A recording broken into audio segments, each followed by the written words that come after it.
नमस्कार, स्वागत है आप सभी का। सबसे पहले यहाँ पर देखेंगे विभागों में खाली पदों का ब्यौरा मांगा। प्रदेश सरकार ने चुनावी घोषणा पत्र के अनुसार सभी विभागीय रिक्तियों को शीघ्रता से भरने की प्रतिबद्धता पर काम करना शुरू कर दिया है।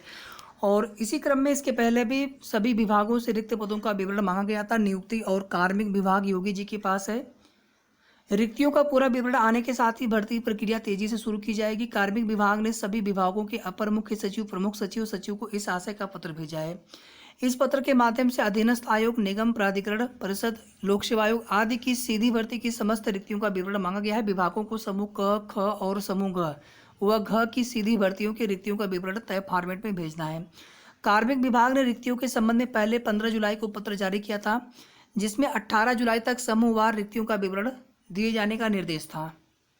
18 जुलाई तक सिर्फ खाद्य सुरक्षा एवं औषधि प्रशासन तथा उच्च शिक्षा विभाग ने ही रिक्तियों से संबंधित ब्यौरा दिया था। अन्य विभागों द्वारा रिक्तियों से संबंधित ब्यौरा नहीं दिए जाने पर कार्मिक विभाग ने 20 जुलाई को दूसरी बार सभी विभागों को इसके लिए पत्र लिखा है।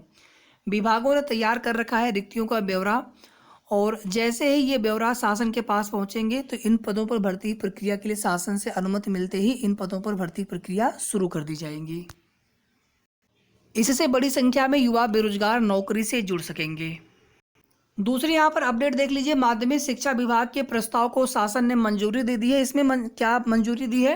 जो अतिरिक्त शिक्षक किसी विद्यालय में होंगे उन्हें उन विद्यालयों में या उन कैडर में भेज देंगे शहरों से ग्रामीण की तरफ, जहाँ पर शिक्षकों की कमी होगी। जैसे आप देखेंगे, प्रदेश के जिन राजकीय माध्यमिक स्कूलों या इंटर कॉलेजों में आवश्यकता से अधिक शिक्षक है उन्हें हटाया जाएगा। सरप्लस शिक्षक शिक्षिकाओं का समायोजन अन्य स्कूलों में किए जाने के माध्यमिक शिक्षा विभाग के प्रस्ताव को शासन ने मंजूरी दे दी है। देखिए, होता क्या, शासन ही प्रस्ताव मांगते हैं विभाग से, फिर विभाग अपना वो प्रस्ताव वही भेजते हैं, फिर उसी को शासन द्वारा मंजूरी दी जाती है। होता यही है। इससे उन स्कूलों में शिक्षक मिलने की उम्मीद जग गई है जहां वर्षों से आप देखेंगे माध्यमिक विद्यालयों में भी जो है बच्चे तेजी से घट रहे हैं। शिक्षण प्रक्रिया है या फिर शिक्षक भर्ती न हो पाने की वजह से। बाकी ये सब चीज़ें आपको बताने की आवश्यकता नहीं, आप सभी लोग जानते हैं। विशेष सचिव शंभू कुमार ने माध्यमिक शिक्षा निदेशक को 20 जुलाई को भेजे पत्र में राजकीय माध्यमिक विद्यालयों में आवंटित विषयों के सापेक्ष अध्ययनरत छात्र संख्या के अनुपात में आवश्यक शिक्षकों की संख्या, तो छात्र संख्या अनुपात यहाँ पर भी देखा जा रहा है। तो बच्चे घटेंगे तो ऑटोमेटिकली इन्हें शिक्षकों की आवश्यकता भी कम पड़ेगी, और जहाँ पर शिक्षक कम है वहाँ पर इन शिक्षकों को समायोजित कर देंगे तो फिर आगे भर्तियाँ नहीं करनी पड़ेंगी। और देखेंगे जो तदर्थ शिक्षक हैं उनको भी समायोजित किया जाएगा। उस पर भी शासन विचार कर रहे हैं कि 50,000 तक वेतनमान दे करके उनको भी जो है समायोजित किया जाए। शासन के निर्णय से इन स्कूलों में कार्यरत 10,000 से अधिक शिक्षक प्रभावित होंगे। बालक विद्यालयों में भर्ती शिक्षिकाएं, शिक्षकों के पदस्थापन में बड़ी विसंगति है। जिला मुख्यालय के बालक विद्यालयों में शिक्षिकाएं भर दी गई हैं। राजकीय इंटर कॉलेज प्रयागराज में शिक्षिकाओं को भर दिया गया है। यहाँ वर्तमान में लगभग 40 शिक्षिकाएं हैं, जबकि ग्रामीण क्षेत्र के बालिका विद्यालयों में पद खाली होने के बावजूद कोई जाना नहीं चाहता। ग्रामीण क्षेत्र की स्कूलों में शिक्षकों की कमी है, तो अब यहाँ पर जो है समायोजन किया जाएगा। जहाँ पर शिक्षक या शिक्षिकाएं कम होंगी वहाँ पर उन्हें समायोजित किया जाएगा। एक अपडेट यहाँ पर आप सभी और देख लीजिए। इलाहाबाद हाईकोर्ट RO भर्ती है, जिसमें भर्ती में बड़ी धांधली की शिकायत को लेकर के हाई कोर्ट में याचिका डाली गई थी। उसके पहले चीफ जस्टिस को, हाई कोर्ट के चीफ जस्टिस को पत्र भी लिखा गया था। सिंगल बेंच से कुछ आदेश भी आया था जांच संबंधी। लेकिन अब यहाँ पर देखेंगे आप कि high court, Allahabad high court की समीक्षा अधिकारी, सहायक समीक्षा अधिकारी और कंप्यूटर सहायक भर्ती परीक्षा में सफल अभ्यर्थियों को राहत मिली है। कोर्ट ने मामले में दाखिल 63 याचिकाओं पर एक साथ सुनवाई करते हुए उसे पोषणीय नहीं माना है और उन्हें खारिज कर दिया। कोर्ट ने कहा कि चयन परीक्षा में शामिल होने के बाद असफल होने पर भर्ती को चुनौती देने का अधिकार नहीं है। चयन में असफल अभ्यर्थियों को चयन प्रक्रिया को चुनौती देने की अनुमति नहीं दी जा सकती। हाई कोर्ट ने महानिबंधक की तरफ से दाखिल Allahabad high court, national testing agency और दर्जनों अन्य की अपील मंजूर कर ली है और एकल पीठ के 6 अप्रैल 2022 को पारित आदेश को रद्द कर दिया है। इसी तरह से कुछ अपडेट और भी अगर आप देखना चाहें तो आप देख सकते हैं। असिस्टेंट प्रोफेसर भर्ती को लेकर के जो पिछली भर्ती है उसको लेकर के जानकारी दी गई है। यूपी टेट मामले में इस समय जो है PCS का इंटरव्यू चल रहा है, उसको लेकर के अपडेट दी जाती है। इसके बाद देखिए 69,000 शिक्षक भर्ती में आप सभी को पता है कि लिस्टिंग एप्लीकेशन पर सुनवाई हुई। इसके पहले 12 जुलाई की डेट लगी थी। जज साहब के अनुपस्थित होने की वजह से सुनवाई हो नहीं पाई और उसके बाद फिर नेक्स्ट हियरिंग डेट के लिए लगातार कोशिश की जा रही थी। लिस्टिंग एप्लीकेशन भी फाइल कर दिया गया था और आप देखेंगे यहाँ पर likely to be listed on 22 September connected with writ 13/156 of 2022। तो 69,000 के आरक्षण मुद्दे पर अब जो है अगली हियरिंग डेट 12 सितंबर यहाँ पे हो गई है और कंफर्म भी हो जाएगा जल्द, उसका स्टेटस भी आ जाएगा। कॉज लिस्ट तो उसी समय आ पाएगी।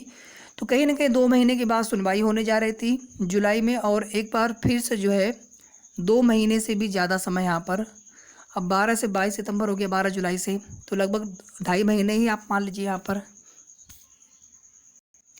इसके अलावा इलाहाबाद हाई कोर्ट में भी जो मामले चल रहे हैं 69,000 शिक्षक भर्ती के, उन्हें आप बिल्कुल भी हल्के में नहीं ले सकते हैं। लखनऊ में तो जो भी अभी मामले चल रहे हैं उन पर सुनवाई होगी आगे, लेकिन इलाहाबाद हाई कोर्ट में भी मामले चल रहे हैं और अभी तक यही निर्धारित नहीं हो पाया कि 69,000 शिक्षक भर्ती में आखिर होना क्या है आगे। एक तरफ आरक्षण की विसंगति 27-21 का मामला पुरानी कटाव के आधार पर, उधर ओवरलैपिंग का मामला, बहुत सारे जो इसमें याचिकाएं पड़ती जा रही हैं या फिर मामले इसमें जुड़ते जा रहे हैं। अभी आप देखेंगे बीच में दिव्यांग आरक्षण, महिला आरक्षण। तो फिलहाल में इतनी ही अपडेट 69,000 शिक्षक भर्ती में कोर्ट अपडेट को लेकर के। Next hearing date Lucknow high court में 22 सितंबर। इसके बाद देखिए यहाँ पर एक अंतिम अपडेट और महत्वपूर्ण सूचना जूनियर एडेड शिक्षक भर्ती में संशोधित परिणाम को लेकर के। ऐसा तो देखा जाए तो कोई भी भरोसा नहीं है अधिकारियों ने क्या कहा। पहले भी इन लोगों ने बहुत कुछ कहा था सीटें बढ़ाने को लेकर के, चाहे पूर्व अपर शिक्षा निदेशक ललिता प्रदीप मैम ने भी सीटों को बढ़ाने को लेकर के कई बार आश्वासन दिया था, चाहे रमेश सर रहे हों या फिर लखनऊ से SCERT के अधिकारियों के माध्यम से भी। इसके अलावा भर्ती प्रक्रिया जल्द पूरी होने को लेकर के भी कई बार आश्वासन मिले, लेकिन आप देखेंगे प्रत्यावेदन मामले का निस्तारण करके अभी तक जो है संशोधित परिणाम ही घोषित नहीं किया गया है।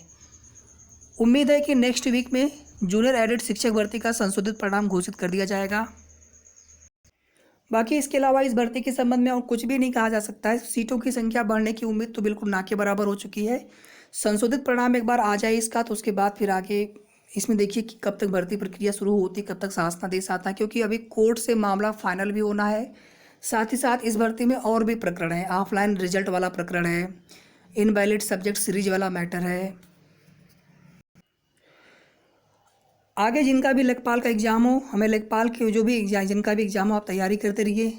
UDA LDA SI में भी कुछ लोगों का एग्ज़ाम था, कुछ लोगों ने अपने मार्क्स भी शेयर किए थे कि कितने उनके नंबर बन रहे थे। ऑफिशियल आंसर की भी उसकी आ चुकी है। या फिर किसी दूसरी भर्ती से अगर आप जुड़े हों, अगर आप प्रिपरेशन कर रहे हों तो आप उनकी प्रिपरेशन ज़रूर करते रहें।